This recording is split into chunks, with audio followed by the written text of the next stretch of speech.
Eu não sei quem é esse outro Cardoso, eu só conheço Tuti Cardoso. Não, ele é @Cardoso no Twitter. Eu acho que ele deve ter uns 10 vezes mais seguidor que eu, uma coisa assim. E é um cara levemente perigoso, porque no passado, quando eu tinha, por exemplo, um programa numa rádio, o cara recebia um monte de elogios e ele começou a dizer que era ele que tinha o programa na rádio. Então, e o cara é bolsonarista, mas mesmo que ele não fosse, ele é misógino, homofóbico, racista, puta, é tudo de ruim. E eu fico muito chocado com as pessoas que seguem ele achando que sou eu, né? Mas até a Laerte me seguia, até uns 2 anos atrás, achando que era ele. Um dia me falou assim, eu vou parar de te seguir porque tu tá muito violento nas redes. Eu falei, como assim? Eu não sou violento. Loucura, cara. É muita gente, cara, muita gente que me conhece há muitos anos. Aí eu fico muito assustado, né, com esse momento que a gente vive, que eu comecei, por exemplo, a querer não me manifestar, porque eu achava que as minhas posições estavam claras o suficiente ao longo desses 20 anos que eu venho existindo na internet. Mas aí outro dia eu fiz um comentário sobre os malefícios da maconha e um monte de gente veio me acusar de proibicionista. Traidor do movimento. Pô, eu tive que dizer, gente, é o seguinte, eu fumo maconha há 25 anos, mas assim, eu não sou um idiota, eu sei que tem coisas boas e ruins nesse hábito, né? Então eu só tô querendo ser sensato. Aí eu fico pensando, pô, o meu perfil do Twitter tem literalmente uma foto, uma planta de maconha atrás, assim, e mesmo assim eu tenho que me justificar, né? Então é muito complicado. Aí eu tô tentando não me manifestar, não me posicionar, mas é difícil. Quando não te posiciona, eles te posicionam por ti, né? É horrível.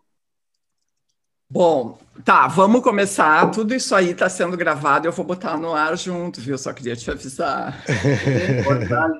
Tá, então vamos lá.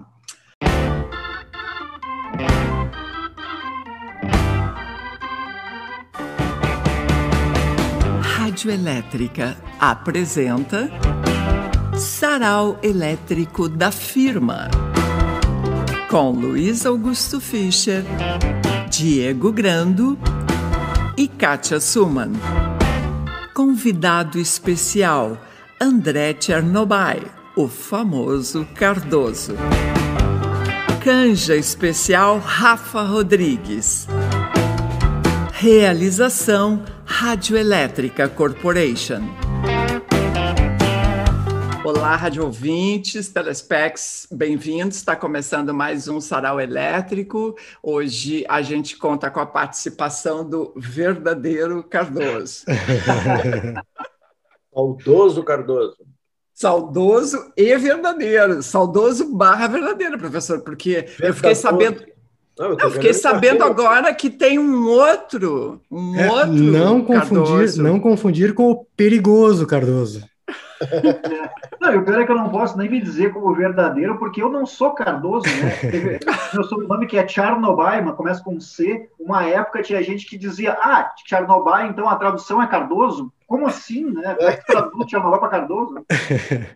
Aí, como é que é mesmo? Conta a lenda do apelido, que eu já esqueci. É uma lenda muito boba, mas é o seguinte, no começo da faculdade de comunicação social que eu fiz na URGS, em 20 e tantos anos atrás, quase 30, nossa,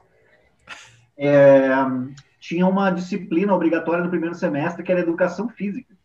E eu fiz essa disciplina, resolvi me livrar logo, porque ela era obrigatória, né? E o professor, eu fiz futebol, e eu sou uma negação no futebol, foi horrível. Mas, enfim, fiz a disciplina de futebol. E o professor chamava Camargo. Só que eu ouvi errado na primeira aula, chamei o cara de Cardoso. E aí tinha uma sinuca na minha faculdade. E eu chegava lá todos os dias na Fabico, né? E eu escrevia lá, André, escrevia no quadro da Fabico. O pessoal apagava e escrevia Cardoso. E aí depois também, nas provas, os caras trabalho em grupo, não sei o que, botavam Cardoso. Eu não entendi, demorei meses para entender. A piada era uma piada interna, só que eu estava excluído dela. E quando eu descobri, eu fiquei muito puto. E aí a regra de ouro é aquela, né? Quando tu fica puto com o apelido, é que ele pega. Aí pega. Aí pegou. Aí não teve jeito. Aí eu virei o Cardoso. É bem idiota a história, mas foi assim que aconteceu. Não, e tu virou e incorporou como nome artístico, né? Sim, não. Muita gente me conhece como Cardoso até hoje e tem muita gente que acha que é o meu sobrenome. Tem muita gente que acha que eu sou o André Cardoso mesmo, né? Sim, mas o Cardoso Online, podia ser Chernobyl Online. Ia ser difícil, né? Não, mas se eu abrir um bar um dia, com certeza vai ser o Chernobyl. Então tá. Bom, o nosso tema de hoje é ambiente de trabalho, né? Tudo que rola no ambiente de trabalho e a gente sabe que rola de tudo, né? E uma das inspirações, quer dizer, uma das primeiras coisas que eu lembrei foi do livro do Cardoso, o mais recente, que é o Sensual Adulto, que parte de uma festa da firma muito louca, né? Que é coisa de ambiente assim de jovens, modernosos e tal, e as coisas muito tipo nessas startups assim hoje, o ambiente tem que ter um lugar para, tem que ter uma mesa de bilhar, tem que ter um freezer com coisas Colocar os pés de fora e tal. botar enfim, criou-se uma lenda em torno disso. Mas como o professor sempre tem a premissa, a prioridade aqui, né? Porque sempre abriu há 20 Isso aqui é que nem o exército, né? A antiguidade é posto. Posso dar um recado antes? Pode.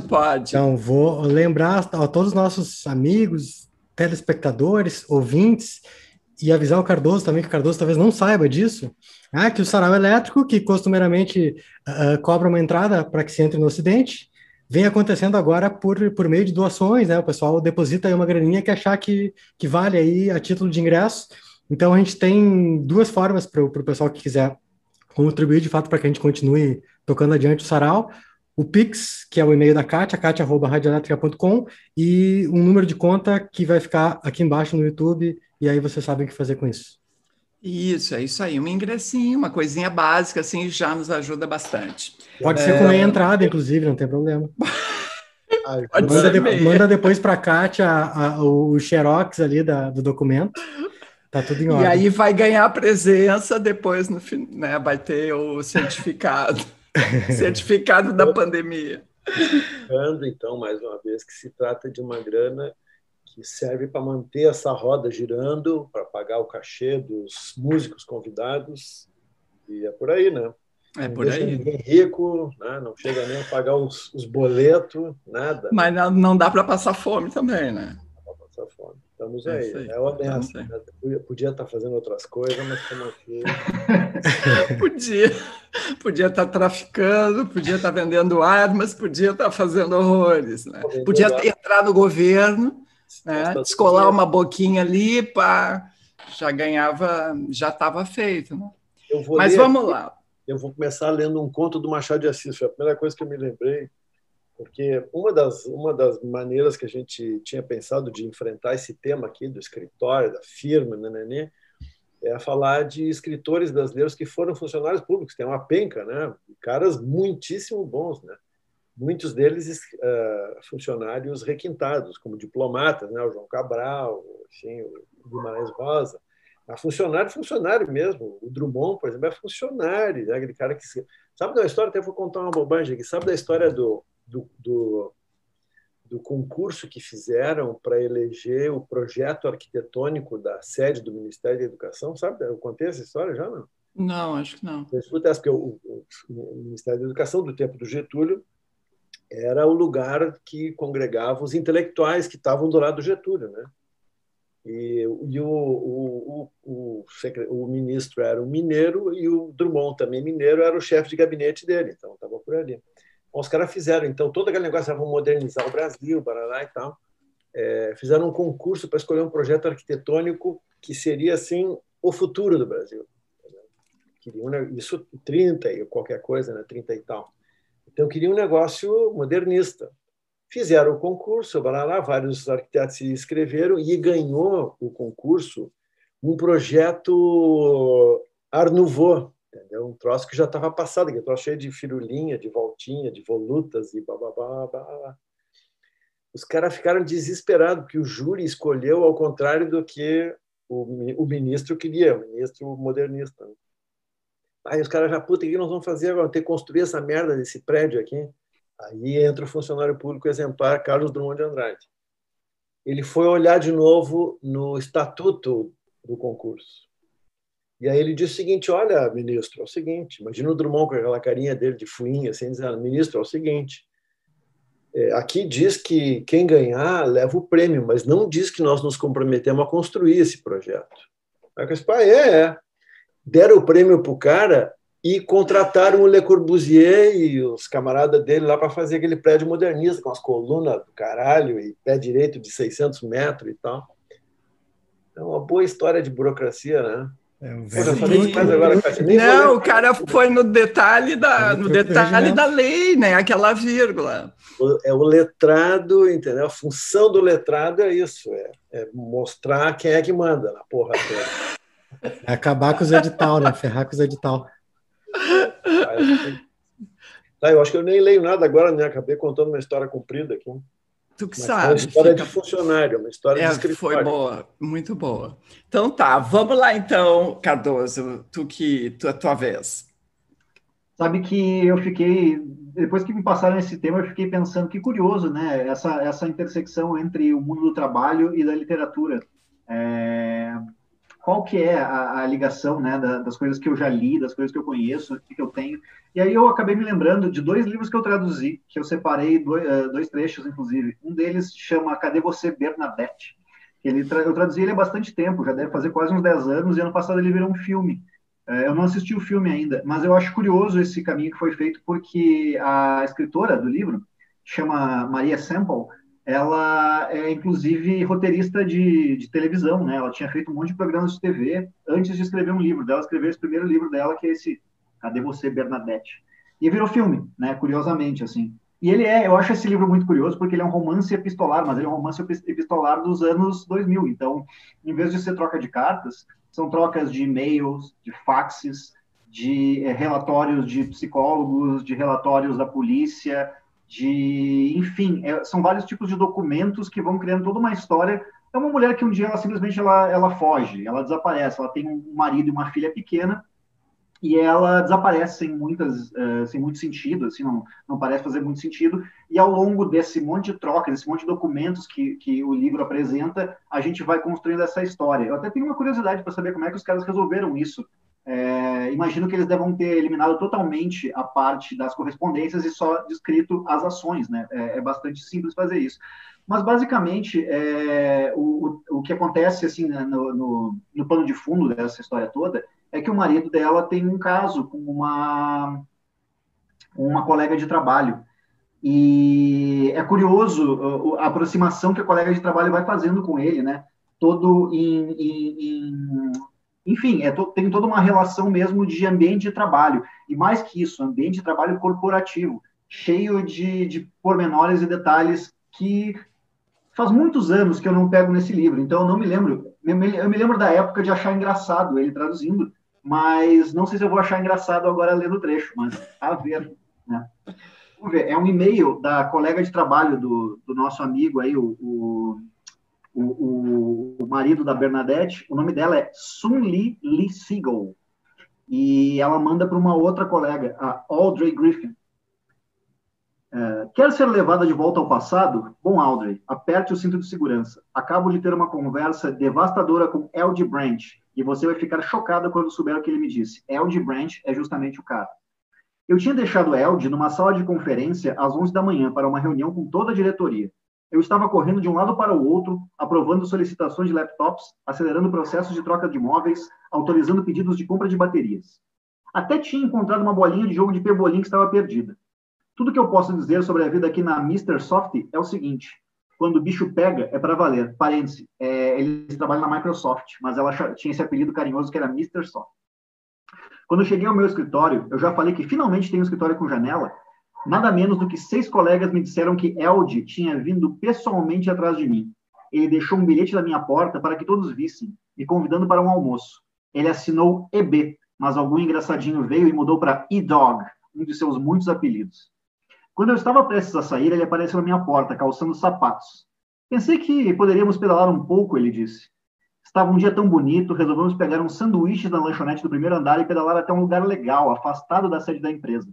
Como sou nova no Samantha 2, Samantha 2 era um dos complexos lá da Microsoft. Eu não sabia que tínhamos direito a uma frota exclusiva de bicicletas. L.G. é quase um acrobata. Ele coloca o pé num dos pedais, dá um impulso e passa outra perna por cima do banco. Fazia tempo que eu não andava de bicicleta e acho que isso ficou meio evidente. Algum problema, disse L.G., quando eu saí do caminho e passei por cima do gramado. Acho que tem uma folga no guidão.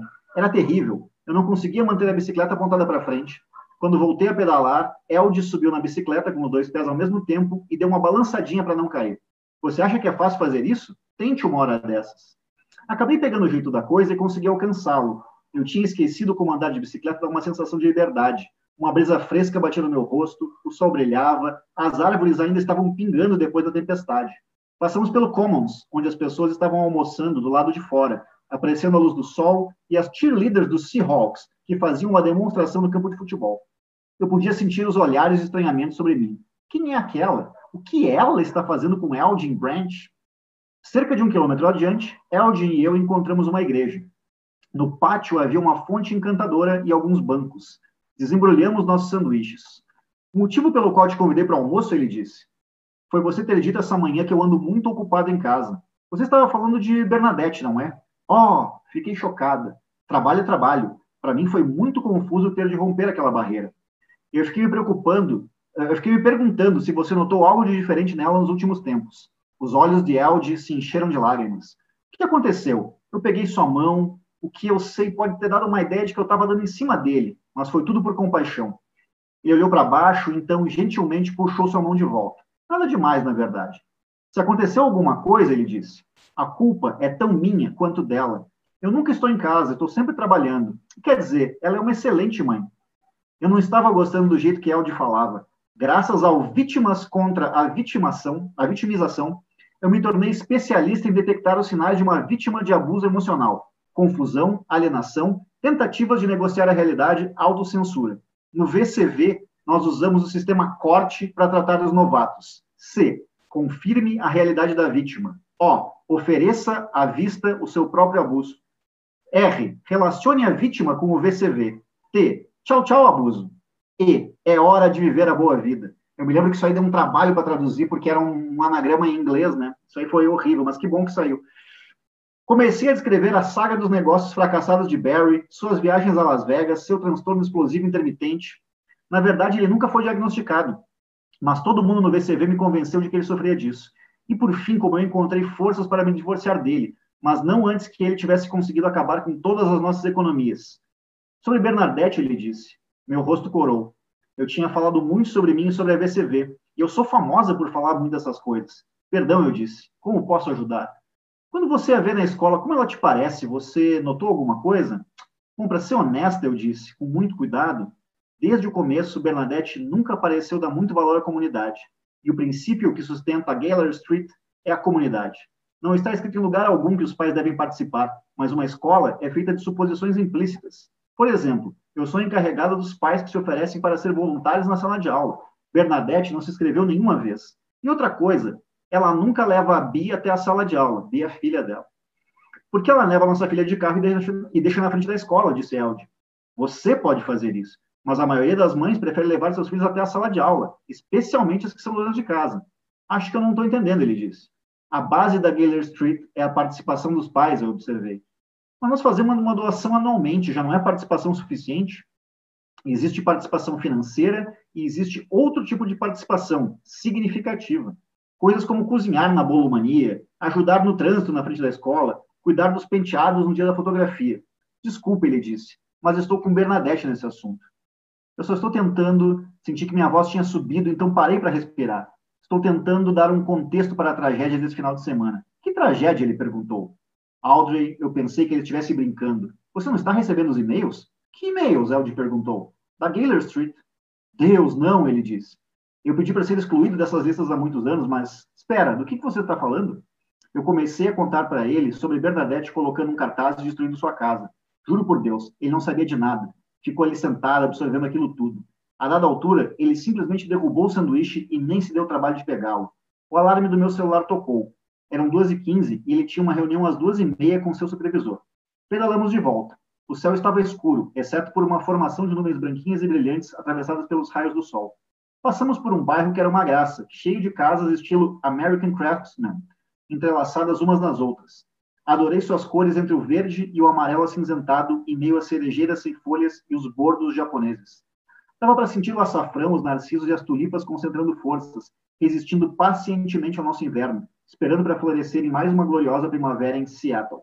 Estendi meu braço para sentir o ar denso e saudável.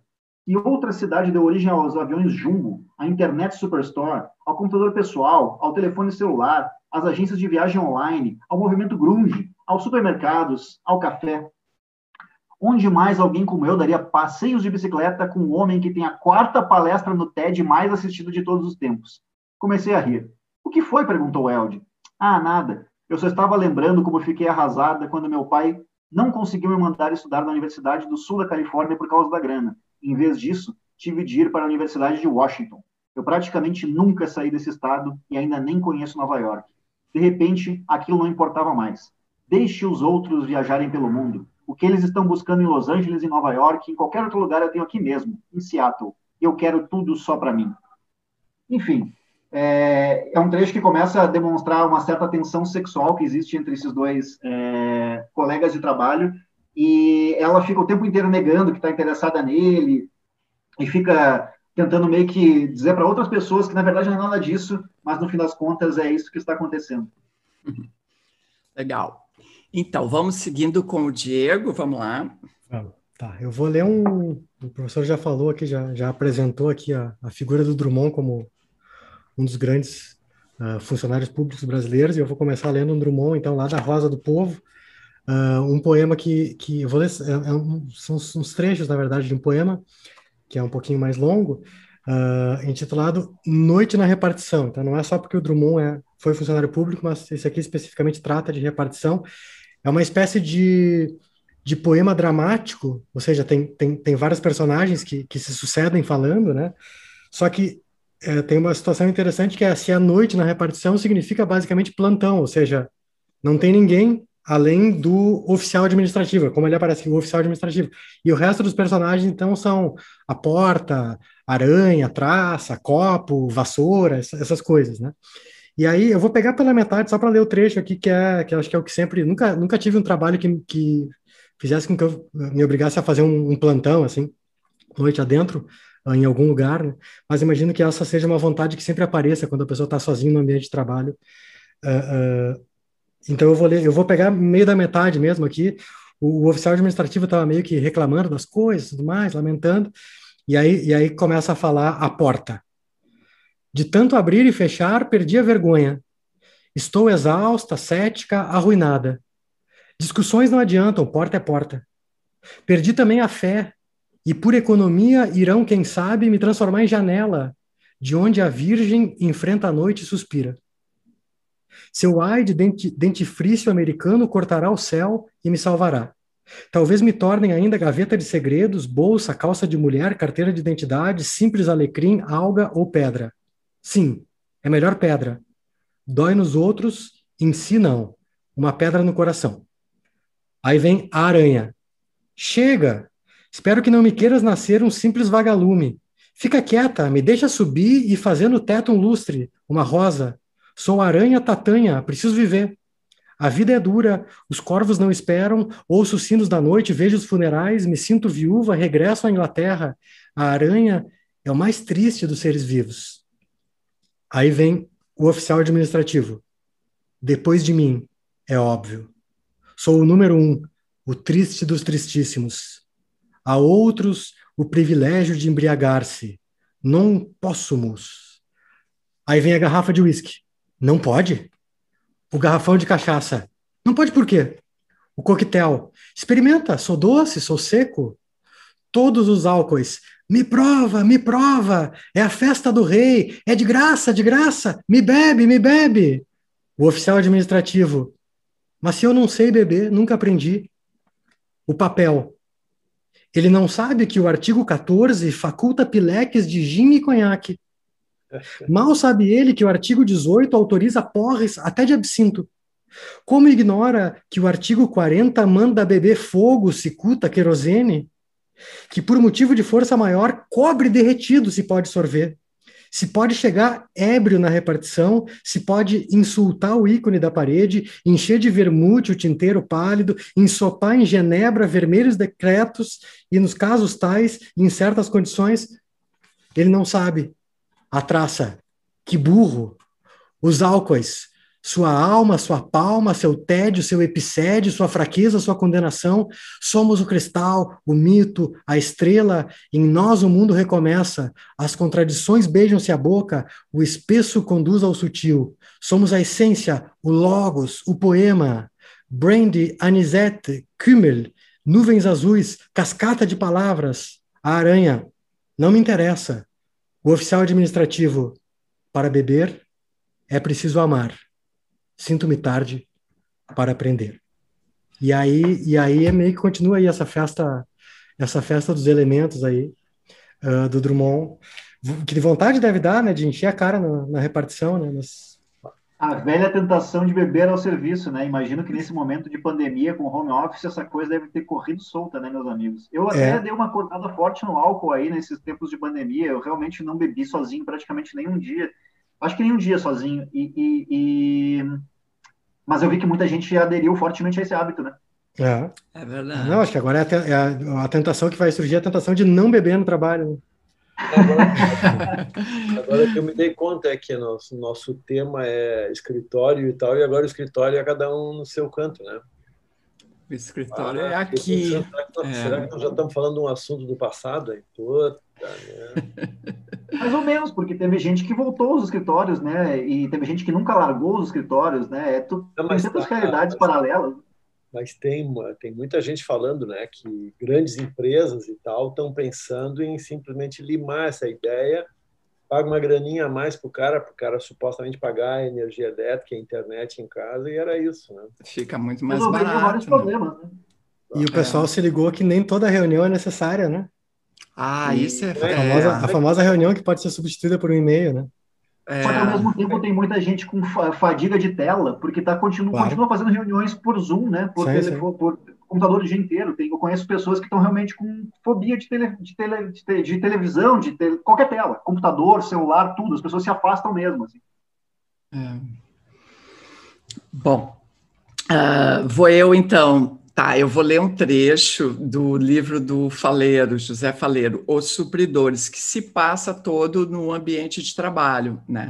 Aliás, o livro é muito bom e quem lê o livro não consegue mais entrar num supermercado e não ficar imaginando o que acontece, né, naquela parte, assim, na salinha que a gente não vê, né?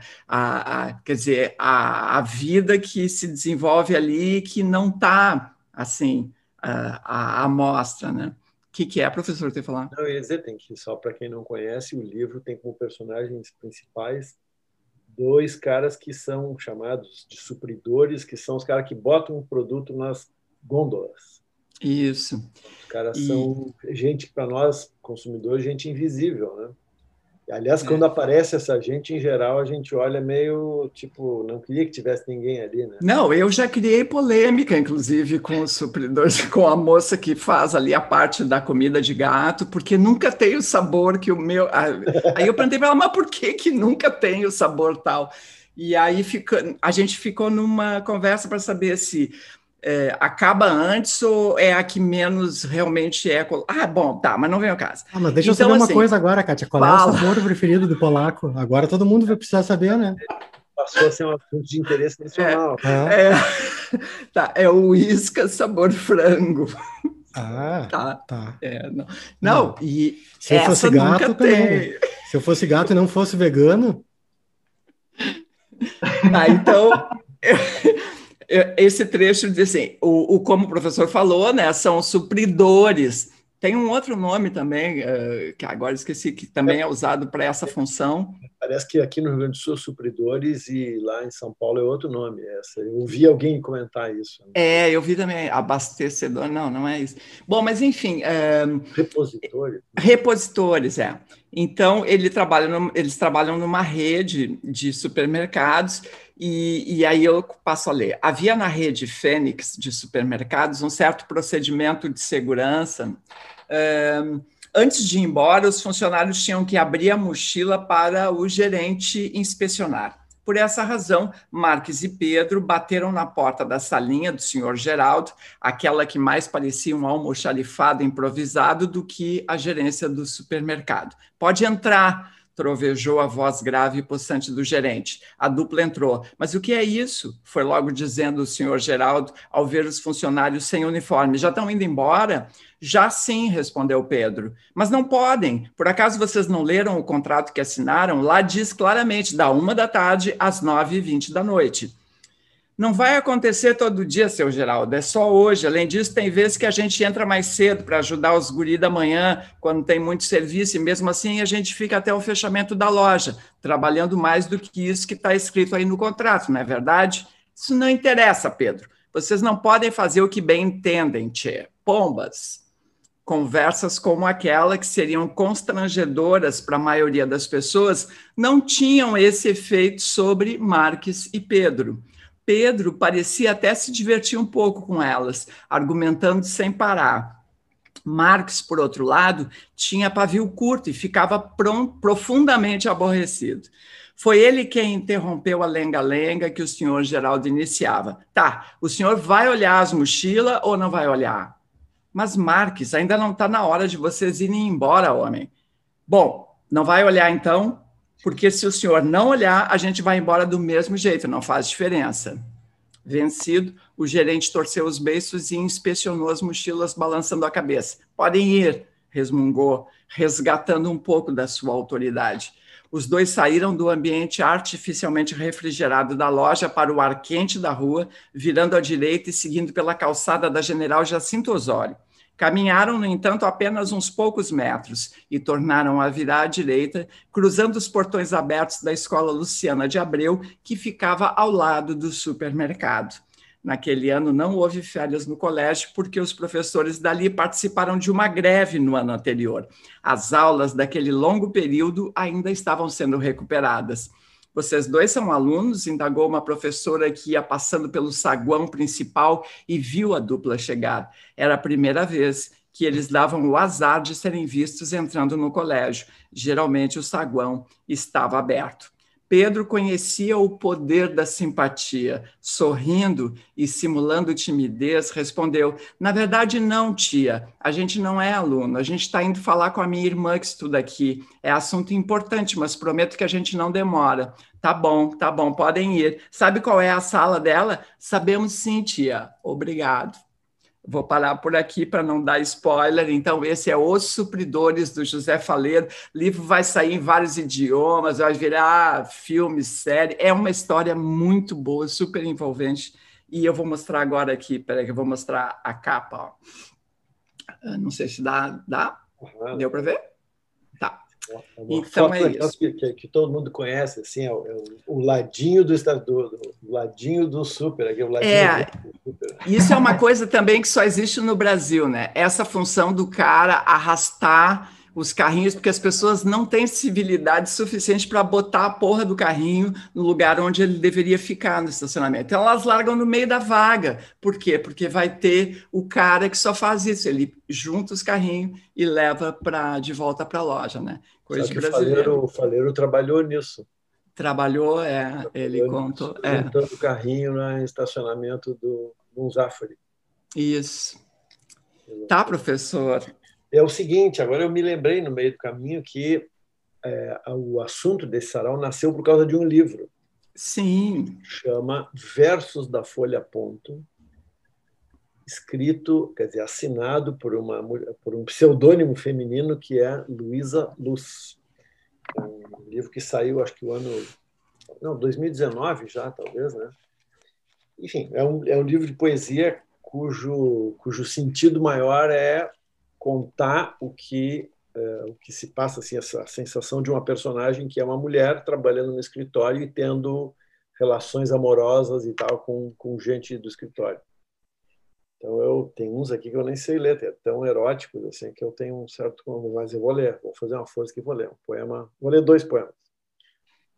É uma mulher falando, tem que imaginar que, então, agora é uma mulher. Queria meus seios ao teu alcance, sem intermediação das mangas de agosto, assim que tu colocasse as mãos em mim. Queria minha buceta ao teu alcance, sem intermediação dos panos de agosto, assim que tu colocasse as mãos em mim. Por isso a blusa de lã agora macia sobre a pele nua. Por isso aquela meia 7/8 do pé às coxas, Por isso, nem sequer sedas e rendas de calcinha tocaste em mim direto no calor das camadas de 1000 folhas úmidas brotadas sob a saia já no chão. Escolhi a dedo a roupa que queria tirar para ti, para que mesmo antes eu pudesse te ter em mim. Tuas mãos, ainda agora mistérios, sempre gozosos, adivinhava-lhes delas o calor macio e a pegada de macho. Mas se combinassem contigo, seriam também de delicadezas possíveis e de suavidades necessárias, antes de cavar em mim o caminho úmido, antes de cravar em mim teu majestoso pau de muitas dinastias, eu, uma rainha, ali bem no meu corpo inteiro que aprenderia a te entregar em abandono. E o resguardo do que eu ainda não te entregava, sabia-o um lugar cada vez mais provisório, cada vez mais em suspenso, renovando a cada encontro a amplitude do reverso, gomos que se abriam em sementes de promessa. O corpo como um acontecimento de vida e de amor. Sei que te amei desde quando te beijei a primeira vez. E ainda agora, a cada vez que te beijo a primeira vez. E aí, que tal, Catiaçuma? O que tu me diz? Muito bom, muito legal. Muito bom. Não, eu me lembrei agora, assim, nada a ver, mas eu vou falar que assim, um dos primeiros saraus, não sei se foi um dos primeiros, mas um sarau erótico que a gente fez lá no Ocidente. Aí fica todo mundo meio assim, ninguém sabe até onde pode ir, o que é erótico, o que não é, e fica todo mundo assim, ai, vou ler um Drummond, porque no máximo vai ter um membro, vai ter uma coisinha assim, um clima e tal. Aí o professor, na primeira leitura, me veio com não sei o quê, da buceta cabeluda, não sei, não lembra disso, professor? Não sei qual era o... Eu sei que eu peguei até uma fama muito má depois disso aí. O Sérgio veio pegando pé na porta. Não, aquele cara que fica lá dizendo buceta. Eu certamente tive nesse sarau ou em algum outro sarau erótico, porque acho que não foi só um, acho que teve mais de um, mas eu me lembro de teve um monte, imagina 21 anos. Eu vou ler mais um poema da Luísa Luz, tá bom? Luísa Luz é um pseudônimo. Eu tive o grande gosto de escrever a orelha desse livro aqui, né? Mas a Luísa Luz é de fato uma Luísa ou ela pode ser até um Luiz, de repente? Ah, não sei. Mas o pseudônimo não está... Não, quer dizer, a abertura não está com pseudônimo. Tu deixou explícito que era tu, não. Ali no prefácio. Não, tu não usou a orelha na orelha. Aquele prefácio é um outro cara que escreveu, né?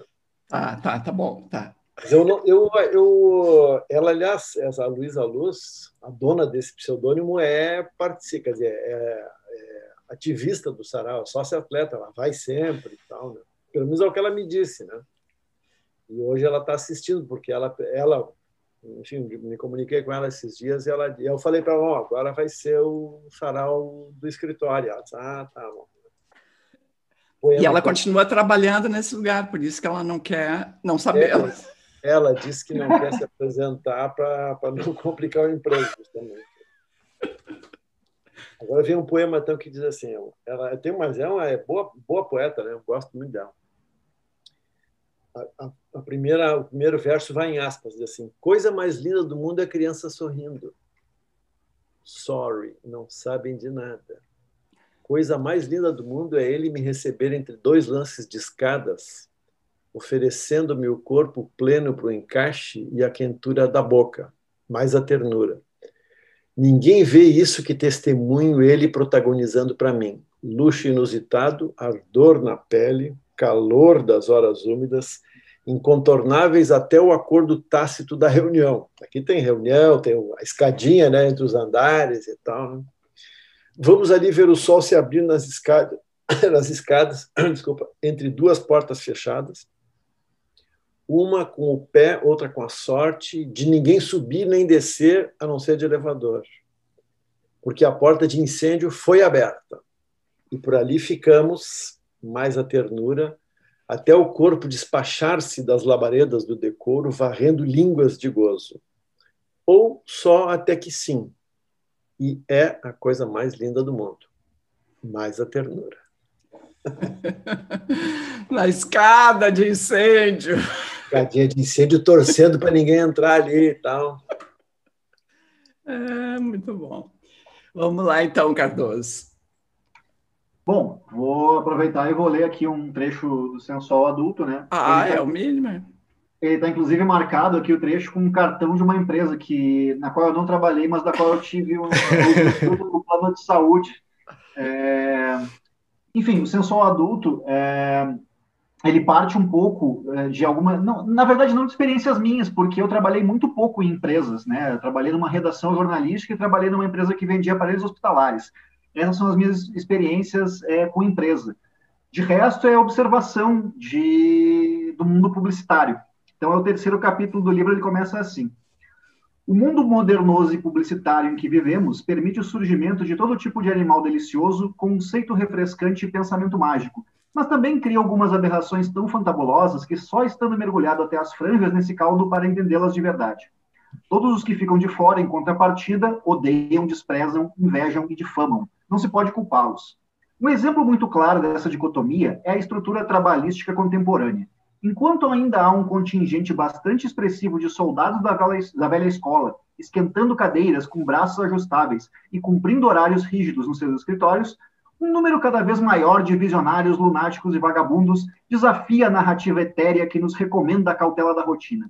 Estes loucos anjos do asfalto se alimentam da poesia das ruas nas horas claras do dia e se entregam às tarefas argentárias apenas durante as alturas da madrugada. Geralmente de pijamas e roupas íntimas, ouvem a música do capeta, praticam a droga ou bebericam o drink e deixam a televisão ligada no fundo, sem som, exibindo algum filme de arte para criar uma atmosfera uber cool. O cara era um desses. A empresa para a qual trabalha não gosta de se denominar agência de propaganda, muito embora compita precisamente nesse segmento do mercado e, em última análise, pratique a publicidade. Seu lema, criado recentemente pelo brilhante Shalom Israel, é: o negócio é a alma da propaganda. Mesmo assim, o administrador Pedro Soares preferia acreditar que facilitavam uma experiência, em vez de dizer que comercializavam produtos e serviços. Ok. A Casa de Sonho de Soares não possui nome, muito embora, informalmente, os funcionários se refiram a ela dessa forma. Não possui site, telefone ou uma sede fixa. E os cartões de visita são feitos de finíssimas folhas de carbono branco texturizado para imitar, segundo Soares, o toque de uma nuvem. No cartão não consta o nome da empresa, do funcionário, seu telefone, e-mail ou qualquer outra forma de contato. É só um retângulo branco que parece uma tira de papel, todavia maciço, leve como o ar e macio como a penugem da nuca de um filhote de foca do Ártico. A empresa ganhou espaço e clientela contrariando as leis mais básicas do mercado. Não são os clientes que se aproximam da Casa de Sonhos de Soares em busca de uma nova campanha, uma nova visão, uma nova ideia.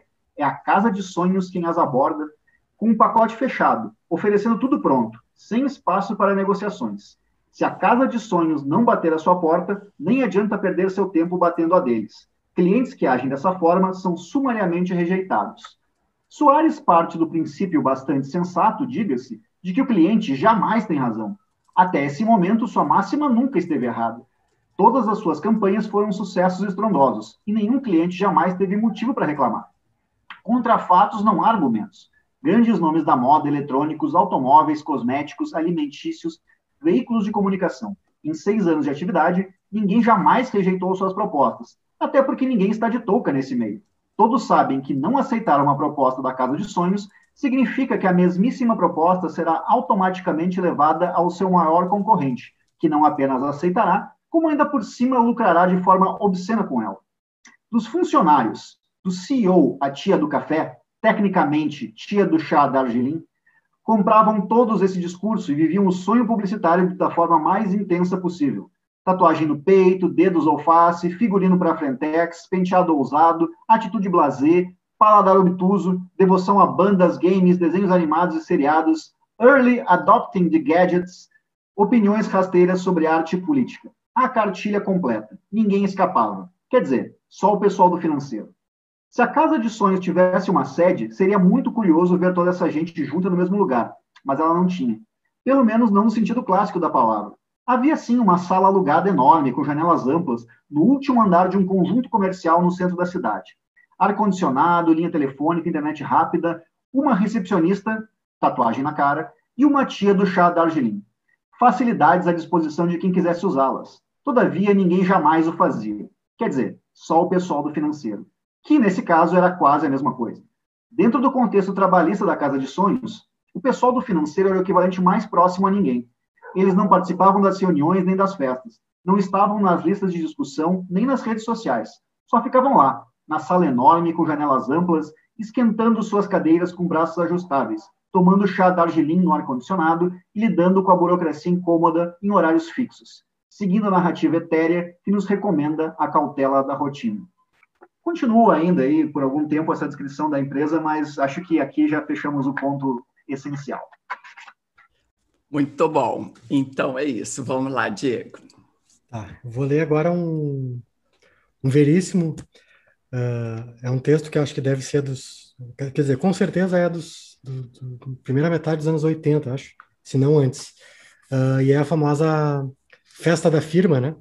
O título é Dia da Confraternização, e é uma comunicação interna, né? Não é propriamente um e-mail, embora hoje pudesse parecer um e-mail. Então tem a indicação ali de gerência executiva para todos os funcionários. Então é uma comunicação interna da empresa, né?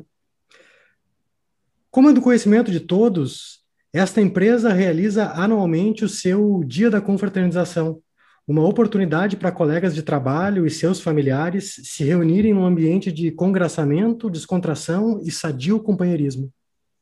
Como em outras ocasiões, o Dia da Confraternização deste ano teve lugar na sede campestre da Fundação, que leva o nome do fundador da nossa empresa e saudoso pai do nosso atual diretor-presidente.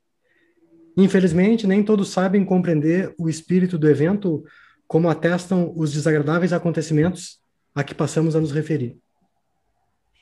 Já no primeiro jogo do torneio de futebol interdepartamental que se realizou pela manhã, Recursos Humanos versus Manutenção e Oficinas, surgiram os primeiros incidentes. O Dr. Almeida, assessor do nosso departamento jurídico, prontificou-se gentilmente a atuar como juiz.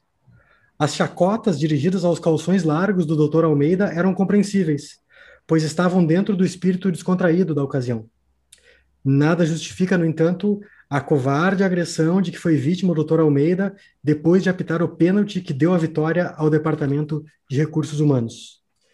No jogo Contabilidade versus Almoxarifado, realizado a seguir, era evidente a intenção dos jogadores do Almoxarifado de atingir deslealmente o nosso estimado caixa Gurgel, que quando se recusa a descontar vales para o pessoal, o faz por orientação da direção, e não, como pareciam pensar seus adversários, por decisão própria.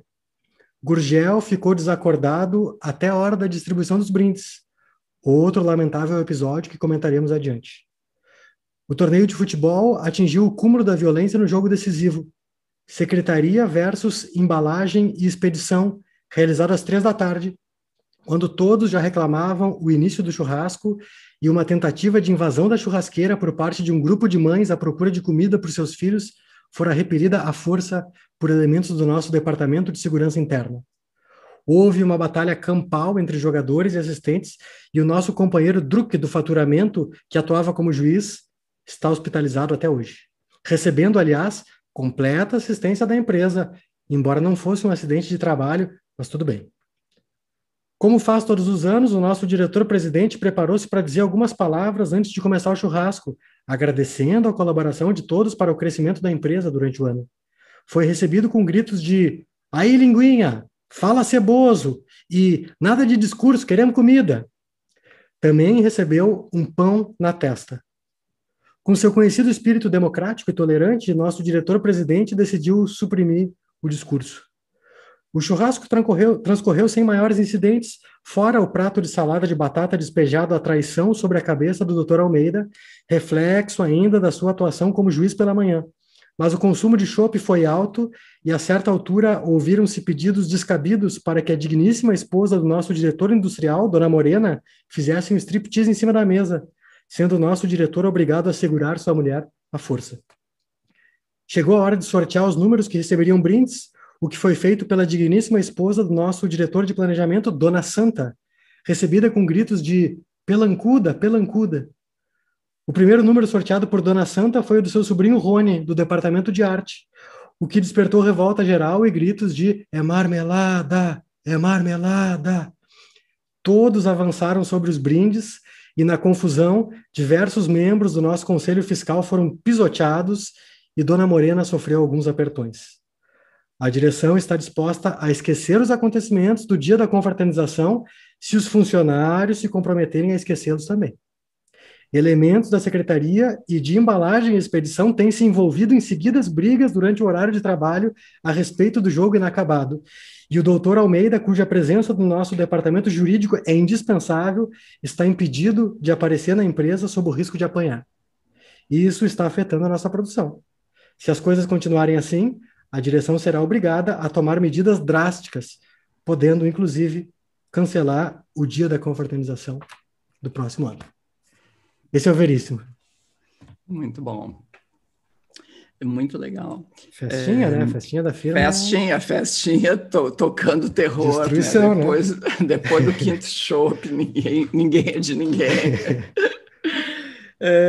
Bom, eu vou ler um trecho também do Sensual Adulto, do Cardoso, e um texto, aliás, o cara aquele da Folha fez uma resenha, assim, de mandar imprimir e botar na carteira de identidade, né, o Mário Sérgio Conte, né? Foi totalmente inesperado, ele foi a última pessoa a comprar o crowdfunding, que eu nem imaginava que ele ia comprar de fato, né? Enfim, eu tinha falado com ele umas 2 vezes na minha vida, mas ele comprou o livro e adorou, e aí, além dele fazer essa resenha maravilhosa, que foi a coisa que mais me rendeu venda depois, né? Que o Sensual eu vendi todo sozinho, ele é totalmente artesanal esse livro, né? Eu fiz, comercializei, botei à venda e vendi, entreguei um por um, enfim.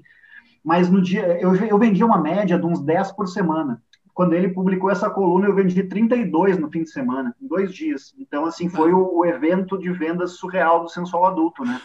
E ele ainda comprou um extra e ele mandou pro... Cara, eu me esqueci o nome do cara, que é um grande crítico literário brasileiro, tu vê? A minha grande preocupação com isso, né? Mas ele nunca nem respondeu, ele não deve ter gostado do livro.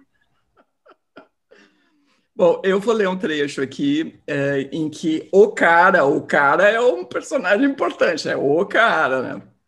Ele está, enfim, está pensando e vai almoçar. E esse negócio de almoço corporativo, almoço de trabalho, de negócio, é um troço que eu, por exemplo, nunca entendi, né?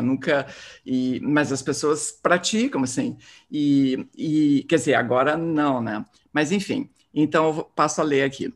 Hoje, por exemplo, o cara lembra de um curioso mantra dos seus tempos de assalariado. É muito estranho alguém que almoça sempre sozinho, tem que suspeitar. Era o que os colegas que almoçavam em bandos diziam sobre os que almoçavam sozinhos. E o pior é que o cara comprava esse papinho. Imerso no ambiente corporativo, é difícil não se deixar contaminar por esse tipo de coisa. É como uma cepa de gripe flutuando na tubulação de ar-condicionado. O farelo do eczema despencando das unhas do estagiário que usou o mesmo teclado no turno anterior. Bah, esse aqui é meio... Eu gosto disso aqui. Quando você finalmente sai da empresa e começa a almoçar sozinho todos os dias, você acaba se deparando com a verdade. Como é bom comer em paz, quieto e unitário, sem ninguém para interagir. Só assim é possível apreciar verdadeiramente a comida, prestando atenção nos cheiros, nas texturas e nos sabores dos ingredientes. Só assim é possível fruir a refeição, algo muito mais importante do que a gente costuma pensar. Sem contar que entre uma mordida e outra, a mente divaga, e sempre rolam uns insights furiosos. Falando em insights furiosos, eu estou lendo o livro lá do Cardoso Paraná, daqui a pouco me sai um assim, pela mãe do guarda. Assim, do nada, né, que apareceu ali. Eu dei uma gargalhada sozinha, porque é aquelas coisas do Cardoso, né, tipo um insight furioso pela mãe do guarda. Vou ler mais um pedacinho aqui. Como, por exemplo, em qualquer ponto da sua vida, sobretudo na faixa dos 20 e vários ou 30 e poucos, e dali em diante, é bem comum que você esteja frustrado, cansado e decepcionado de ser quem é. A maioria das pessoas não pensaria 2 vezes se tivesse a oportunidade de trocar o seu velho eu por um eu totalmente novo. Mas quantas pessoas sabem exatamente quem são? Quanto desse velho eu do qual você está tão disposto a desistir, você realmente conhece. Outra coisa na qual e tudo isso comendo sozinho, né? Outra coisa na qual o cara pensa é na faixa que consegue ver da sua mesa pendurada na frente de uma pensão que fica do outro lado da rua. Aluga esse quarto para moça ou rapaz. Qual o critério de exclusão? Por que não apenas aluga esse quarto? Será que não pode velho? Isso não é crime? E aí, só mais um parágrafo. Ao concluir a refeição e tentar passar o cartão em vias de quitar sua conta, o cara é novamente confrontado com uma realidade que o sol forte havia conseguido ofuscar. Ainda estamos sem luz. Teve lá um grande temporal, barará, faltou luz para sempre, né? Aí na vitrine da confeitaria dramática, mais tristeza, salgado abrupto em falta. O Salgado também é um personagem importante na obra do Cardoso, né? Então, nas centenas de metros restantes, o trânsito vive o seu caos particular, amplificado pela ausência de sinais luminosos. Os motoristas mais tensos que o normal gritam e buzinam além do esperado. O cara sente um orgulho meio bobo de poder fazer tudo a pé e dar uma risada sincera e gostosa. Uma velha meio louca, pilotando um sedã verde escuro, fica puta, acha que é com ela e quer puxar briga. Surpreso, o cara se esquiva, pede desculpas e aperta o passo para entrar no super. Esse é o Cardoso, então, com o sensual adulto. Muito bom. Só um parêntese rápido, assim, essa frase aí sobre as pessoas que almoçam sozinha têm que abrir o olho, as pessoas meio estranhas, isso de fato foi uma coisa que eu ouvi numa das raras vezes em que eu trabalhei em empresa, foi numa redação jornalística, porque eu costumava almoçar sozinho por causa dos meus horários meio bizarros, eu nunca entrava no mesmo ritmo que a galera, né? Eu trabalhava um pouco mais ou um pouco menos, saía um pouco antes ou um pouco depois e comia sozinho. Aí um dia me chamaram no canto, é muito legal esse negócio de comer sozinho, tem que fazer a política aí com as pessoas. Eu fiquei meio tipo, E eu tinha uma coisa muito curiosa, que as pessoas da redação eu me dava com algumas, mas não com todas. Então, às vezes, eu perdia muito mais tempo conversando, sei lá, com o cara que faxinava o banheiro, com uma tiazinha lá que servia uns café, ou com o pessoal da arte, que ficava 50 metros de onde eu trabalhava, do que os caras estavam em volta. E o pessoal achava aquilo meio estranho, né? E almoçar sozinho era um pecado mortal na época que eu trabalhei, assim. O RH estava de olho em ti. Eu não sabia disso, mas agora já sei o que pensam de mim, né? Porque eu adoro almoçar sozinho. Eu queria chamar a atenção para o uso pronominal, hein, professor? O que tu achou? Uso pronominal, que já é raro hoje em dia, do verbo deparar, né? Me deparei, ou se deparou com, né? Porque tá em desuso, né? Tá o deparei com, né? Tá em extinção, que nem as baleias. Pois é. Que nem o cujo. Cujo é pior, né? Cujo não tem mais. Cujo também começa com cu, né? E tem um outro modismo que, aliás, uma amiga minha me mostrou. Assim, eu já tinha sacado, mas assim, agora os caras usam o verbo entregar como se fosse intransitivo. Assim. Eles entregam. Então, isso vale para governo, para emissora de rádio, para futebol. Me ocorreu uma frase, o Grêmio entregou. Isso. Não é isso. Tipo assim, eu já vi cara de planejamento de governo dizendo isso. Não, nós estamos aqui para entregar. Mas entregar o quê? Eles querem entregar. Jargão administrativo norte-americano, né? Isso é norte-americano. Né? Isso é uma tradução do inglês, do deliver. No inglês se usa deliver, né? We deliver pode significar isso, né? E aí se traduziu como nós entregamos. Entregamos o quê? Nada, né? Mas é isso. Nada. É uma tradução do inglês no jargão corporativo. É como aquele about, né? O sobre. É sobre isso, não é sobre aquilo, né? Coisa horrível. Tem outra bem irritante no corporativês, que é o in the end of the day, que daí se traduz como no fim do dia. E não tem isso no português, né? É no fim das contas, né? E os caras traduzindo, no fim do dia, não existe, né? Faz uns 5 anos que agora existe. Agora existe. Tá, nossa última passada é tu, professor. Vai lá. Eu vou ler finalmente uns trechos aqui de um conto do Machado de Assis que eu comecei dizendo que eu ia ler. Porque foi o primeiro texto que eu me lembrei. Na verdade, eu me lembrei de dois. O Bartleby, o escriturário, do Herman Melville, que quem não leu tem que ler, uma novelinha maravilhosa. e tem um empréstimo do Machado de Assis. E é um conto assim que não é muito comum nele, porque ele conta uma historinha engraçada, assim, não tem nenhum drama, e pelo contrário, é quase uma história jocosa mesmo. Eu vou ler uns trechos que eu selecionei. Chamou Um Empréstimo. Tinham batido 4 horas no cartório do tabelião Vaz Nunes, é o personagem principal, um dos dois. Os escreventes deram ainda as últimas penadas, depois limparam as penas de ganso na ponta de seda preta que pendia da gaveta ao lado, fecharam as gavetas, arrumaram os papéis, lavaram as mãos e saíram. E aí o Vaz Nunes ficou sozinho, o tabelião, o dono do escritório. E ele está por lá e tal. E aí o narrador diz assim, em todo caso, ele era um cara circunspecto, tinha 50 anos, era viúvo, sem filhos, e para falar com alguns outros serventuários, ruía muito caladinho seus 200 contos de réis. 200 contos de réis é grana para caralho, entendeu? Eu procurei aqui um equivalente, aí por 1860 e tal, um conto de réis era o valor de 1 quilo de ouro. Era muita grana, entendeu? O cara tinha 200 contos de réis. Aí bateu alguém na porta, ele foi ver quem é, tinha um cara parado. Aí o cara diz assim para ele, não se lembra de mim? Não me lembro. Nós estivemos juntos uma noite, alguns meses, na Tijuca, não se lembra? Na casa do Teodorico e tal. Eu sou o custódio. Aí se arrumou e tal, e é outro personagem importante. Ele diz assim, custódio endireitou o busto e tal. Era um homem de 40 anos, vestia pobremente, mas escovado, apertado, correto. Era um cara que, enfim, era um fudido, assim, entendeu? Um loser, né? E aí o narrador diz assim, esse custódio nascera com a vocação da riqueza sem a vocação do trabalho. Tinha o instinto das elegâncias, o amor do supérfluo, das belas damas, dos tapetes finos e tal. Em todo caso, então, era um cara que queria muito dinheiro, mas não trabalhava para isso. E ele chegou lá porque ele queria um empréstimo. Ele era um cara que não tinha dinheiro, mas era um virador, assim, né? Ele leu num jornal que alguém estava querendo fazer uma sociedade para fazer uma fábrica de agulhas, que daí finalmente não iam mais ser importadas da Inglaterra, e a sociedade implicava que o cara tivesse 5 contos de réis. O cara, então, o dono lá do cartório tinha 200. Ele queria 5. Aí ele chega para o cara e diz, é o seguinte, eu vim lhe pedir um favor.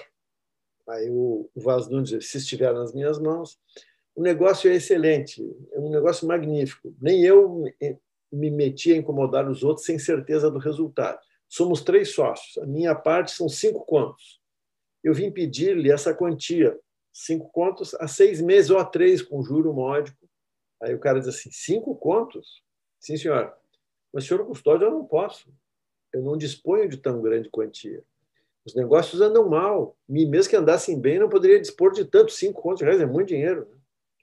Aí o custódio diz, o narrador é ótimo, o narrador do Machado diz assim, né? A alma do custódio caiu de bruços. Putz, aquela tristeza. Aí diz assim, bom, o senhor me perdoa, mas se não forem 5 contos de réis, podia ser 2 contos de réis? Aí o Vaz Nunes descobriu que o cara era um nada, né? Daí ele diz assim, e 500 mil réis? 500 mil réis é meio conto de réis. Então o cara vai diminuindo, assim, né? Aí o tabelião diz, não, nem isso. Eu não nego que eu tenho algumas propriedades, mas, meu amigo, eu não ando com elas no bolso. Eu tenho certas obrigações particulares. Me diga, o senhor não está empregado? Aí o cara, não estou. Então, eu dou-lhe uma coisa melhor que 500 mil réis. Eu falarei com o ministro da Justiça, tenho relações com ele e... Bom, aí o custódio não queria saber, né? O custódio não queria trabalhar, ele queria ganhar dinheiro. Aí ele diz, olha, mas eu realmente não tenho os 200 mil réis, não tenho nada, né? Aí, 100 mil réis não podia ser? 1/10 de conto de réis, né? Aí ele diz, mas eu não tenho. 100 mil réis o senhor não tem? Não tenho. E aí nisso já tinha acabado o expediente, todo mundo tinha ido embora, né? E o Vaz Nunes esse já está assim, ele vai até a rua, bota o casaco, olha para a rua, confere no relógio, e o custódio ali querendo algum, né?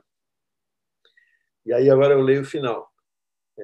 Mas o outro nada, né? Não saía. Vaz Nunes cotejava o relógio da parede com o do bolso, chegava ao ouvido, limpava o mostrador, calado, transpirando por todos os poros, impaciência e fastio. Estavam a pingar às 5 horas da tarde. O expediente acabava às 4. Deram, enfim, e o tabelião que as esperava desengatilhou a despedida. Era tarde e morava longe. Dizendo isso, despiu o paletó de alpaca, que era o do trabalho, vestiu de casimira, mudou de um para outro a boceta do rapé, que é a boceta, né? Não é a bu. O lenço, a carteira. Então, ele tirou a carteira de um para outro. E aí o custódio disse, porra, é agora que eu vou pegar ele. A carteira, o custódio viu esse utensílio problemático, apalpou-o com os olhos, invejou a alpaca, invejou a Casimira, quis ser a algibeira, ele quis ser o bolso onde ia entrar a carteira. Né? Ele quis tudo. Lá vai ela, mergulhou de todo no bolso do peito esquerdo. O tabelião abotoou-a. Nem 20 mil reais o cara vai me emprestar. Era impossível que não levasse ali 20 mil reais. Talvez não 200 mil reais, talvez não 200, mas 20 ou 10 que fossem. Aí, última fala. Pronto, disse o Vaz Nunes, então saindo, já com o chapéu na cabeça. Né? Era o fatal instante. Nenhuma palavra do tabelião, nenhum convite para jantar, nada. Aí o custódio disse assim, perguntou ao tabelião se ele não podia dar pelo menos 10 mil reais. Pô, 10 mil reais é tipo, sei lá, entendeu? 100 pila, né? O cara tinha pedido um monte. Quer ver? E o tabelião desabotou o paletó, tirou a carteira, abriu e mostrou 2 notas de 5 mil reais. Como se ele tivesse, sei lá, 2 notas de 50 na carteira. Não tenho mais, disse ele. O que posso fazer é reparti-los com o senhor. Dou-lhe uma de 5 e fico com a outra. Serve? Aí o narrador conclui. Custódio aceitou os 5 mil reais. Não triste, nem de má cara, mas risonho, palpitante, como se acabasse de conquistar a Ásia Menor. Era o jantar certo. Estendeu a mão ao outro, agradeceu-lhe o obséquio, despediu-se até breve, um até breve cheio de afirmações implícitas. Depois saiu. O pedinte esvaiu-se à porta do cartório. O general é que foi ali abaixo pisando rijo, encarando fraternalmente os ingleses do comércio que subiam a rua para se transportarem aos arrabaldes. Nunca lhe pareceu o céu tão azul, nem a tarde tão límpida. Isso o custódio olhando para o mundo agora, achando tudo certo. Né? Todos os homens traziam na retina a alma da hospitalidade. Com a mão esquerda no bolso das calças, ele apertava amorosamente os 5 mil reais, resíduo de uma grande ambição, que ainda há pouco saíra contra o sol num ímpeto de águia e agora batia modestamente as asas de frango rasteiro. É muito bom. É bom esse Machado. Né? É bom esse Machado. Tá, Cardoso, vamos lá, a tua saideira. Então eu vou ler mais um trecho do Sensual, bem curtinho, só um trecho, justamente na sequência disso aí que estava acontecendo. O cara acordou, estava sem luz na casa dele, ele é freela, né, trabalha em casa, já estava no home office. Ele acordou, estava sem luz, não podia trabalhar. Então ele foi almoçar fora, passou no supermercado, tem toda uma cena no supermercado que eu gosto bastante, e voltou para casa. Chegou em casa e ainda não tinha luz, e aí ele resolveu fumar um, e de repente voltou a luz. Aí beleza. A chaura marota repousa agora tranquila no cinzeiro. As compras estão no armário. Acomodado em cima do puff, Amargo aprecia o filme sozinho na sala. Amargo é o gato do cara. E o cara lá, no home office, lambendo a resina dos lábios e das pontas do bigode e perdendo tempo na internet. Embebido na droga do malucão, ele está lendo tudo meio errado. Um amigo do colégio, com o qual não tem contato há anos, lhe envia um site sobre como recorrer de multas e ele aplica um sargentelli, entendendo como correr de mulatas. Um banner no canto da página pisca a mensagem: seu CV é importante para empresas. E ele confunde V com U e fica confortavelmente satisfeito com a honestidade e senso de humor do anunciante. Parece-lhe extremamente inteligente pensar ainda que, em tempos de inclusão digital, a expressão baixar um santo começa a ganhar novos e interessantes contornos. O relógio no cantinho inferior direito da tela indica que são 5:08. Isso faz pensar que, muito embora existam milhões de vantagens de se trabalhar em casa, há um prazer que ele jamais sentirá novamente. O de sair do trabalho às 5, pegar o trânsito mais livre no caminho de volta, tomar um banho quente, ligar a TV, assistir os minutos finais de um programa que não vê há meses, talvez anos, e depois de tudo isso olhar para o relógio só para pensar: rapaz, num dia normal, a essa hora, eu ainda estaria preso no engarrafamento. Muito legal. Seguimos então com o Diego. Eu vou ler para fechar aqui, eu comecei com o Drummond, e eu vou ler um outro poeta funcionário público também, que foi mencionado pelo professor Fischer também, que é o João Cabral de Melo Neto.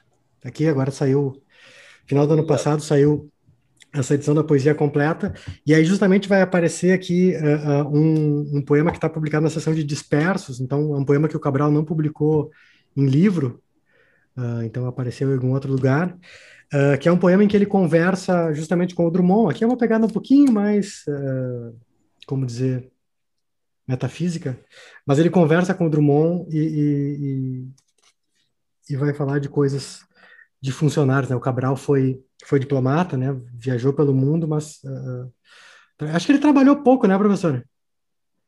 Assim, o Cabral viajava, mas ele gostava de...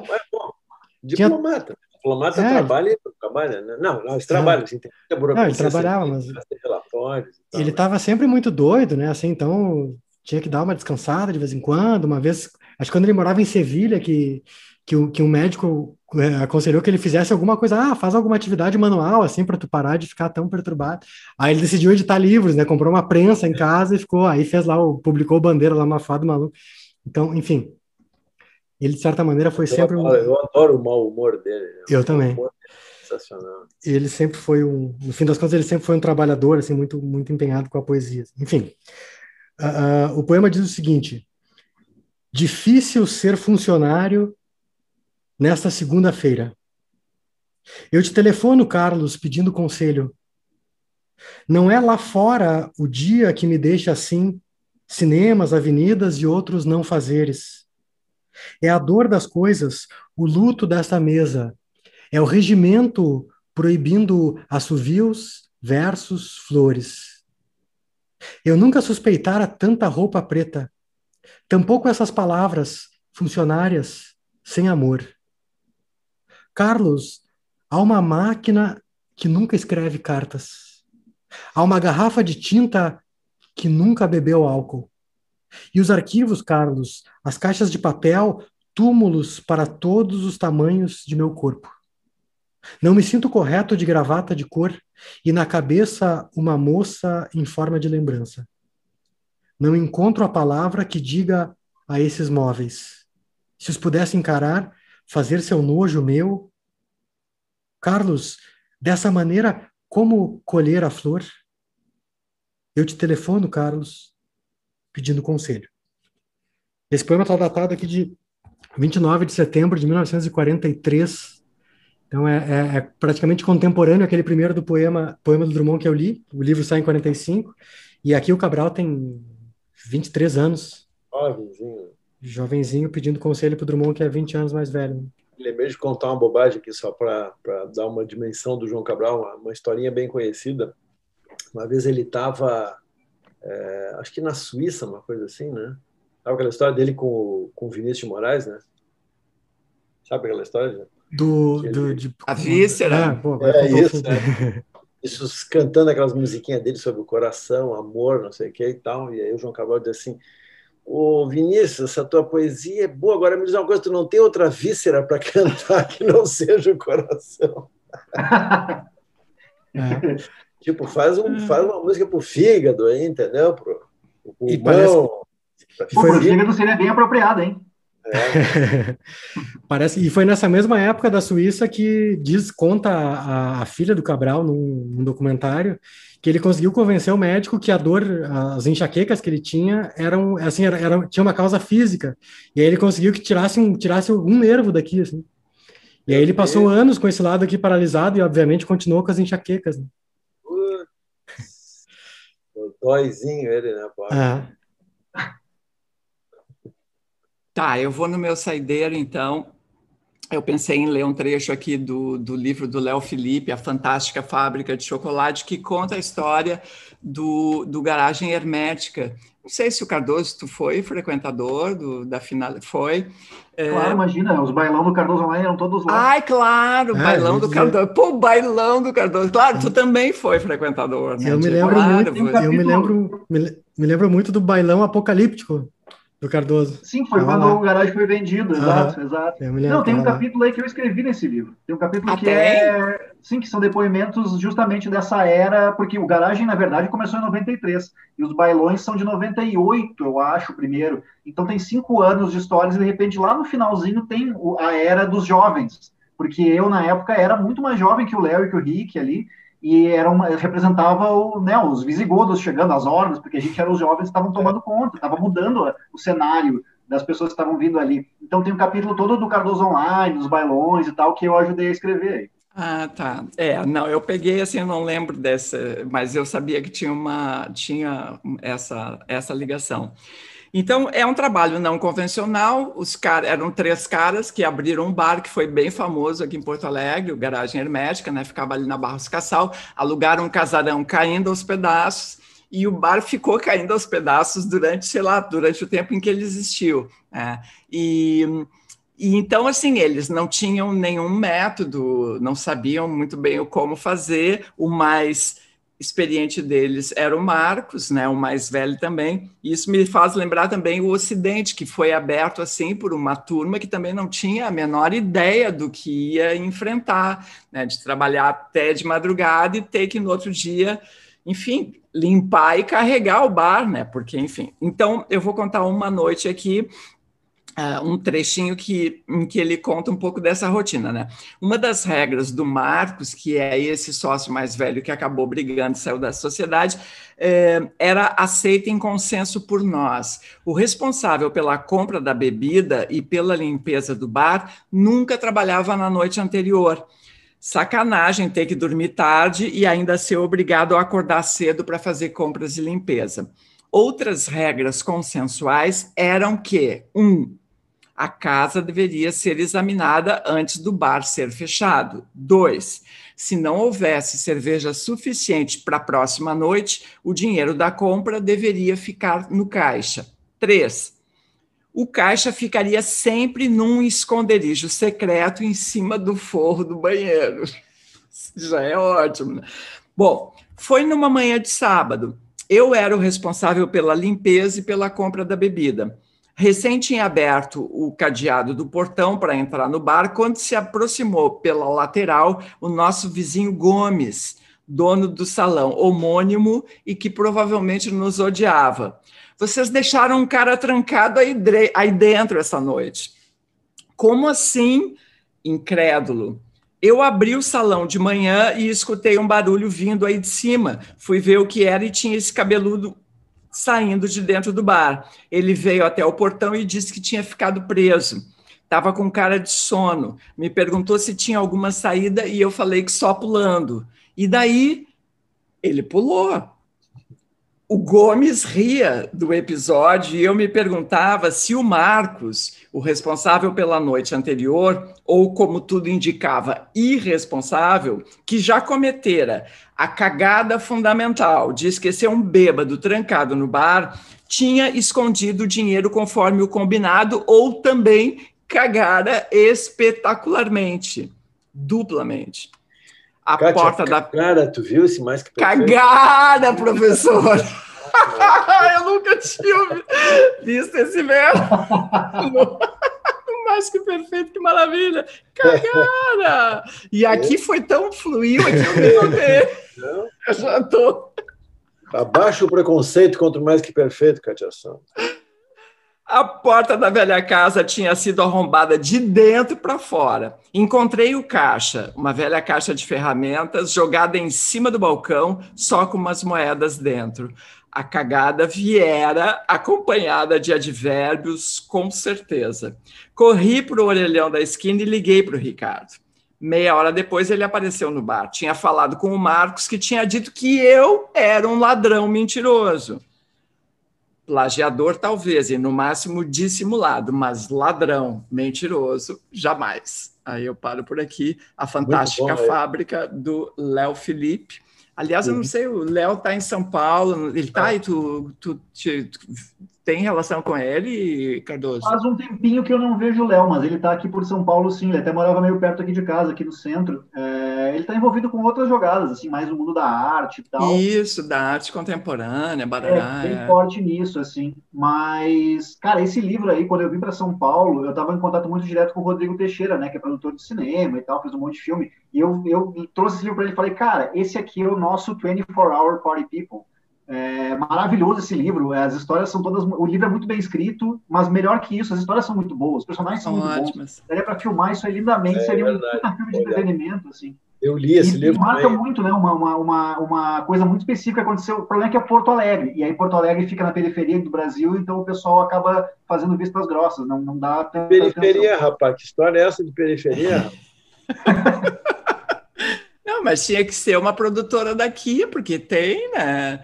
O pessoal ali, bom, tem um monte de produtora daqui, aí eles vivem fazendo uns projetos, e, bom, enfim, mas eu acho que renderia eu mesmo. confirmo, é um grande livro mesmo. Tá? É um grande Eu livro. nunca fui no Garagem Hermética, eu já era velhinho aí nessa época. Não, eu era velha, mas trabalhava na rádio. Eu fui umas 2, 3 vezes, mas não era para mim aquilo, né? Definitivamente. O meu lugar sempre foi o Ocidente, né? O livro é muito bom. O livro é muito bom. Alzinho escreve bem, por favor. Bueno, estamos chegando ao fim, né, Cardoso? Grande força, grande presença, valeu aí. Não sei se tu quer deixar um recado aí para os teus fãs. Não, eu quero agradecer muito o convite. Eu estava pensando esses dias, eu estava mexendo lá nas minhas recordações, eu vi que eu já faço. Cara, desde o primeiro sarau, né? Eu vou, e desde acho que talvez do segundo ano do sarau eu já sou convidado. Eu participei de muitas épocas do sarau e estava de fato, né, me sentindo um pouco de fora da brincadeira, porque nesse momento pandêmico em que a gente está fazendo tudo online, eu ainda não tinha participado, né? Eu até tinha visto alguns saraus, uns trechos, mas nunca inteiro, assim, só uns pedaços mesmo. E, enfim, fiquei muito feliz com esse convite. Eu não posso nem fazer merchandising no meu livro porque não tem mais para vender, né? Eu tive a grande sorte de vender todos eles.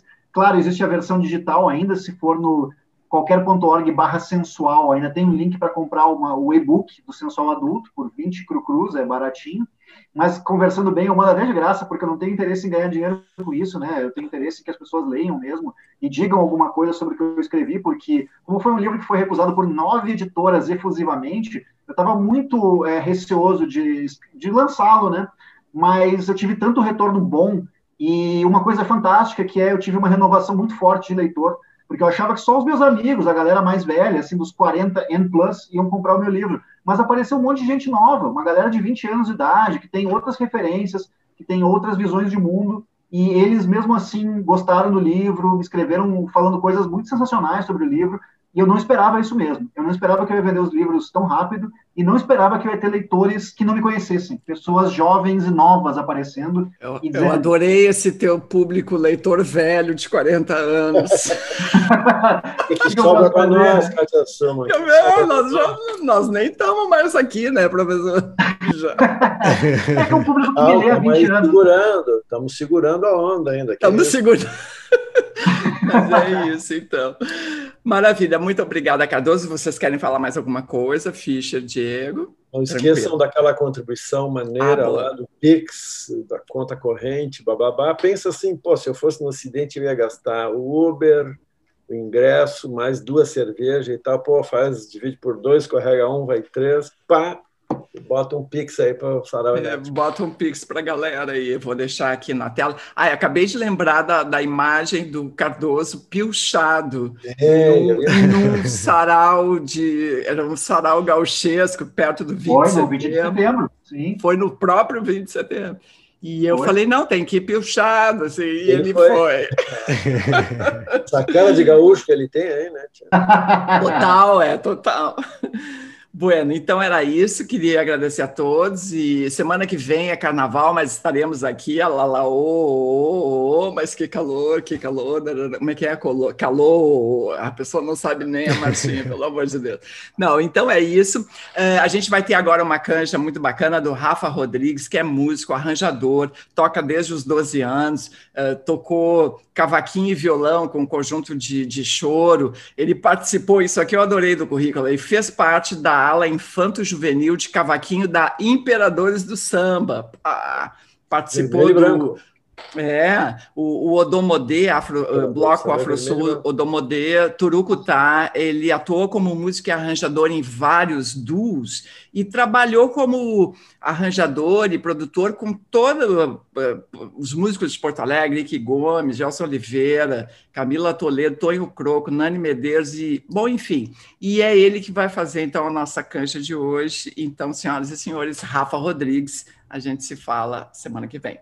Bye, bye. Tchau. Se acendo um cigarro, você entra numa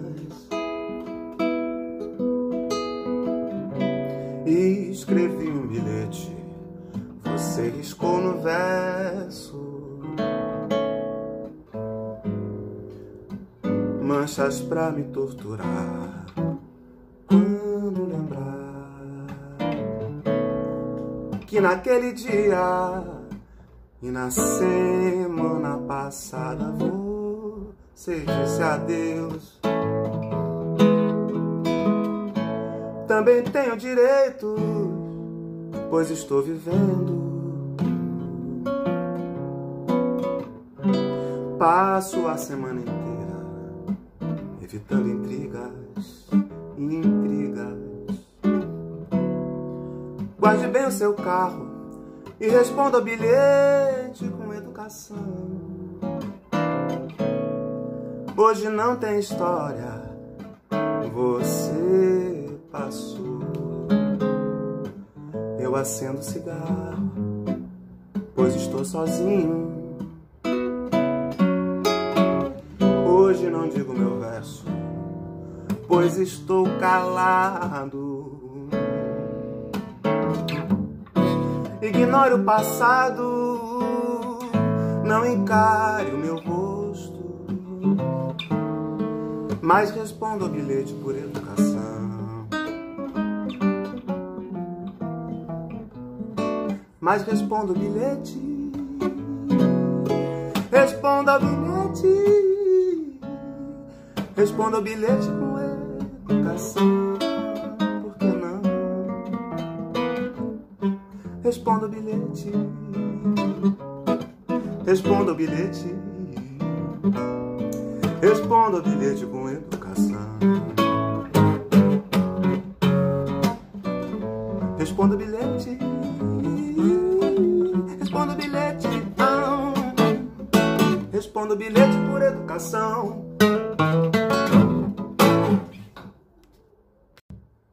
Burro sou eu que cresci falando aos meus botões, viver é bom pra quem morrer de amor. Burro sou eu que no fim não morro por ninguém, é bom não que a solidão me caia tão bem. Burro sou eu que cresci falando aos meus botões, viver é bom pra quem morrer de amor. Burro sou eu que no fim não morro por ninguém, é bom não que a solidão me caia tão bem. Burro sou eu que deito tarde, acordo cedo e passo o dia inteiro acedo, com vontade de dormir.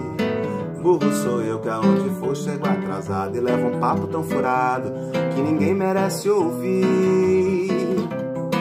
Burro sou eu que cresci fumando os meus pulmões.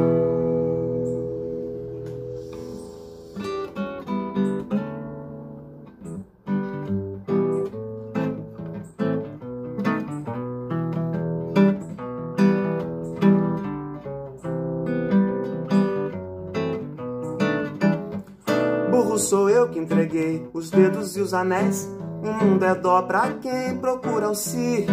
Burro sou eu que sem fim enxergo tudo igual, é bom ou não que a dor do cão me faça tão mal. Burro sou eu que entreguei os dedos e os anéis, o mundo é dó pra quem procura o si. Burro sou eu que sem fim enxergo tudo igual, é bom ou não que a dor do cão me faça tão mal. Burro sou eu que vejo um filme e acho chato e numa caixa de sapato cabe tudo que eu já li. Burro sou eu que fui casado com a mentira e tive um filho com a loucura, cujo nome esqueci. Burro sou eu que entreguei as cores e os pincéis.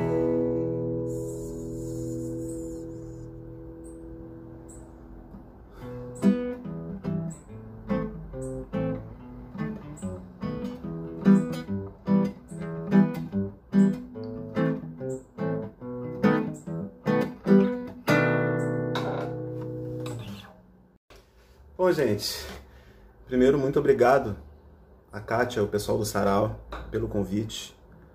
Um abraço também pro meu irmão Antônio Carlos Falcão, que espalhou a fofoca, né, para vocês me convidarem. E já tive a oportunidade de tocar outras vezes no Sarau, acompanhando outros artistas, né, e é sempre bom voltar, beleza? Gente, eu confesso que o tema dessa vez, que é escritório, sexo, amor no escritório, não é muito a minha praia, né, como vocês veem, eu tô com um cavaquinho na mão aqui. Escritório nunca foi muito a minha onda. E prefiro mil vezes um boteco, um negócio assim, entendeu? Se esse fosse o tema, eu poderia contribuir mais. Mas tentei seguir aí, né, gente? Então fiz... Primeiro foi o Burro Sou Eu, que é um shot de minha autoria junto com o Pablo Grilo, que fala um pouquinho disso de entregar as cores e os pincéis, né? De viver emburrado. Então acho que tem tudo a ver com o clima, o ambiente do escritório. Depois foi um blues de minha autoria chamado por favor, responda o bilhete. Que também me lembra um pouco esse clima de quando a pessoa manda um e-mail e o cara do outro setor já não responde o e-mail, né? Então fica aquele negócio, né? Pelo menos responda por educação, né? Pelo menos. Então é isso. Essa mensagem que fica aí, né? Mas também não queria deixar por menos esse negócio aí. Então eu queria que a saideira fosse mais específica. Então eu peguei um samba chamado Mestre Marçal, é o nome do samba, de autoria de Paulo César Pinheiro e Wilson das Neves. Só que eu vou aproveitar só o refrão desse samba, gente. Resolvi, nos versos aqui, mais ou menos narrar a minha experiência em um escritório, tá bom? Então é isso. Um beijo pra vocês e vamos doar legal, gente, ó. R$5 pra mim não tá valendo, hein? Vamos lá.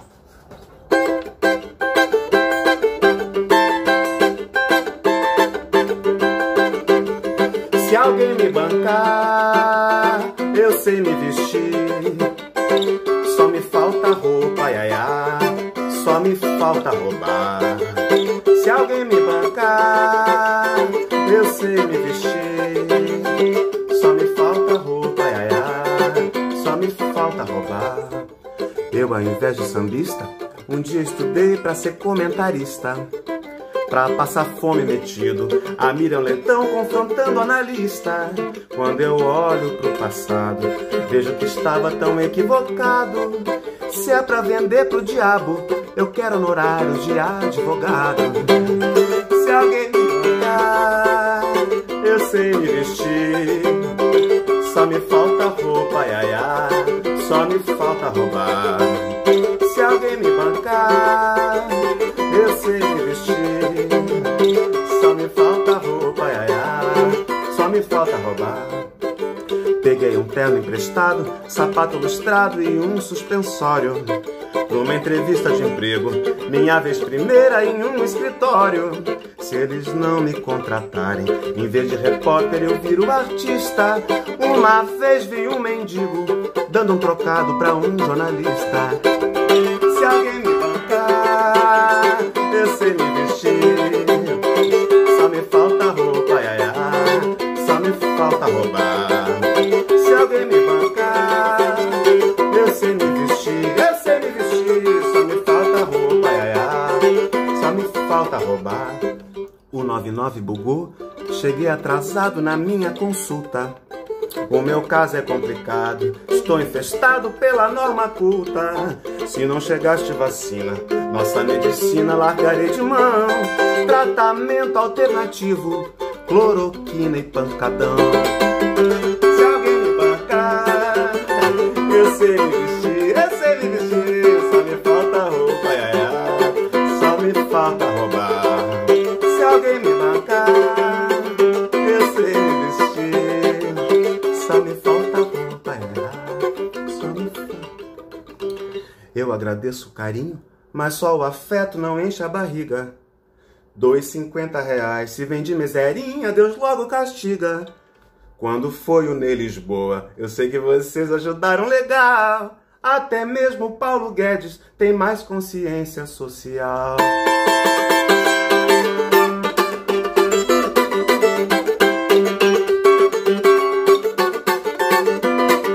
Valeu, gente. É isso aí. Por mim, esse partido ia até amanhã de manhã. Ainda bem que não vai. Sorte de vocês. Sorte a nossa.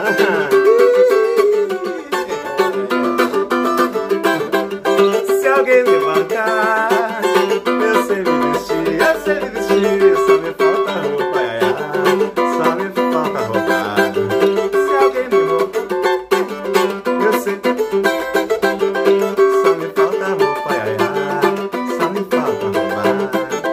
Só me falta roupa, ai, ai. Só me falta roubar. Só me falta roupa, ai, ai. Só me falta roubar.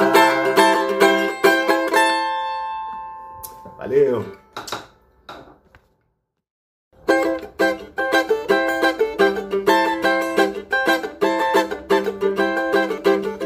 Se alguém me bancar, eu sei me vestir. Só me falta roupa, ai, ai, ai. Só me falta roubar. Se alguém me bancar, eu sei me vestir. Só me falta roupa, ai, ai, ai. falta roubar. Eu, ao invés de sambista, um dia estudei pra ser comentarista, pra passar fome metido, a Miriam Leitão confrontando o analista.